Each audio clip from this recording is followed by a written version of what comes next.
আসসালামু আলাইকুম। Passport related নতুন আরেকটা ভিডিওতে আপনাদেরকে স্বাগত জানাচ্ছি। আমি সোহরাব, আপনারা দেখছেন সুমন সোহরাব। আজকে হচ্ছে পাসপোর্টের ফর্ম ফিল আপের একটা গুরুত্বপূর্ণ ইনফরমেশন আপনাদের সাথে শেয়ার করব, যেটা হচ্ছে গিভেন নেম এবং সারনেম। আপনি কোথায় লিখবেন, কোন পার্টটা। ইভেন আপনাদের মধ্যে যাদের এমন আছে যে শুধু একটাই নামের মানে একটাই নাম, তারা কীভাবে ফিল আপ করবেন সেটাও বলে দিব। সো আপনাদের যাদের এই নাম নিয়ে কোনো প্রবলেম আছে, গিভেন নেম সারনেম অথবা এক নাম নিয়ে প্রবলেম আছে, তারা ভিডিওটা দেখতে পারেন। আশা করি একদম ক্লিয়ার একটা ইনফরমেশন পেয়ে যাবেন। চলুন ভিডিওটা শুরু করা যাক। ভিডিওটা শুরু করার পূর্বে ছোট্ট একটা রিকোয়েস্ট তো থাকবেই। আপনি যদি এই চ্যানেলটাতে নতুন হয়ে থাকেন, এখনও যদি চ্যানেলটা সাবস্ক্রাইব না করে থাকেন, প্লিজ চ্যানেলটা সাবস্ক্রাইব করে দেবেন। আমি কিন্তু নিয়মিতই পাসপোর্ট, এনআইডি, ভিসা এগুলো নিয়ে ভিডিও করে থাকি। তো ফার্স্টে বলি, অ্যাকচুয়ালি সারনেম জিনিসটা কি, গিভেন নেম জিনিসটা কি। গিভেন নেম হচ্ছে আপনার মা বাবার দেওয়ার নাম আপনার জন্য রেখেছে, আর সারনেম হচ্ছে আপনার বংশের নাম। হ্যাঁ, আপনার বংশের নাম। ফর এক্সাম্পল, আমি যদি আমার নামটা বলি, আমার নাম হচ্ছে সোহরাব হোসেন সরকার। সরকার হচ্ছে আমার বংশের নাম। সো আমি আমারটা ফিল আপ করার সময় কীভাবে দিয়েছিলাম, সারনেমের জায়গায় আমি সরকার লিখেছিলাম, আর গিভেন নেমের জায়গায় কী লিখেছি, সোহরাব হোসেন।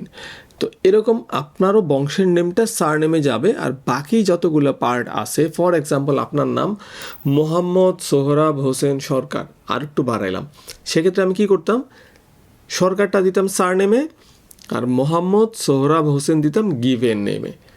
এভাবে আপনারটা আপনি ভেঙে ভেঙে লিখতে হবে।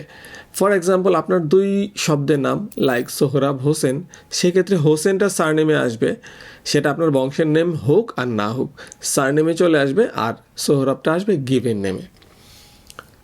আশা করি এই জিনিসটা ক্লিয়ার হয়ে গেছেন। যাদের নামের পার্ট দুইটা বা তিনটা বা চারটা, তারা কিভাবে লিখবেন, একদম লাস্টের পার্টটা সারনেমে যাবে, যেহেতু ওইটা সাধারণত বংশের নেমটাই থাকে, আর ফার্স্টের যে পার্টগুলো আছে ওগুলো গিভেন নেমে আসবে। তাহলে আপনি সুন্দরভাবে আপনারটা মিলাইতে পারবেন। এবার আসি, যাদের নামের পার্ট শুধুমাত্র একটাই, তারা কোথায় লিখবেন। তারা গিভেন নেমে কিচ্ছু লিখবেন না, ব্ল্যাঙ্ক রাখবেন। কারণ আপনি দেখেন পাসপোর্ট অফিসের এই যে নাম ফিল আপ করার যে ঘরগুলো আছে, গিভেন নেম এবং সারনেম, এখানে দেখুন, আপনি ক্লিক করলে দেখতে পারবেন first part of a name, মানে আপনার নামের প্রথম পার্টটাই হচ্ছে গিভেন নেম।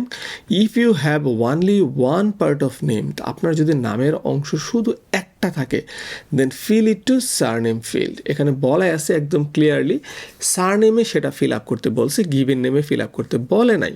সো আপনার যদি নামের অংশ একটা পার্টই থাকে, তাহলে আপনি সেটা সারনেমে ফিল আপ করবেন, কারণ সারনেমটা হচ্ছে একটা ম্যান্ডেটরি ফিল্ড। দেখছেন, সারনেম আপনাকে ফিল আপ করতেই হবে, গিভেন নেম আপনি ফিল আপ নাও করতে পারেন। যদি আপনার নামের পার্ট একটা থাকে, তাহলে আপনি সারনেমে লিখবেন, গিভেন নেম ব্ল্যাঙ্ক রাখবেন। আর ইউজুয়ালি আমাদের সাধারণত নামের পার্ট অন্তত দুইটা হয়, সেক্ষেত্রে এই যে লাস্ট পার্টটা হবে সারনেমে, আর ফার্স্ট পার্টটা হবে আপনার গিভেন নেমে।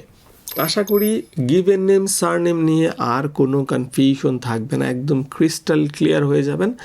যদি ক্রিস্টাল ক্লিয়ার হয়ে যেয়ে থাকেন, অবশ্যই ভিডিওটাতে লাইক করতে ভুলবেন না, কোনো প্রশ্ন থাকলে কমেন্ট করতে ভুলবেন না। আর passport related, visa related, NID related, even tax, income tax related কোনো ভিডিও দেখার প্রয়োজন মনে করে থাকলে, ভবিষ্যতেও যদি এই ধরনের হেল্প লাগে, তাহলে চ্যানেলটা সাবস্ক্রাইব করে রাখতে ভুলবেন না। আজকে এই পর্যন্তই, আবারও দেখা হচ্ছে নতুন কোনো ভিডিও নিয়ে। ভালো থাকবেন, আল্লাহ হাফেজ।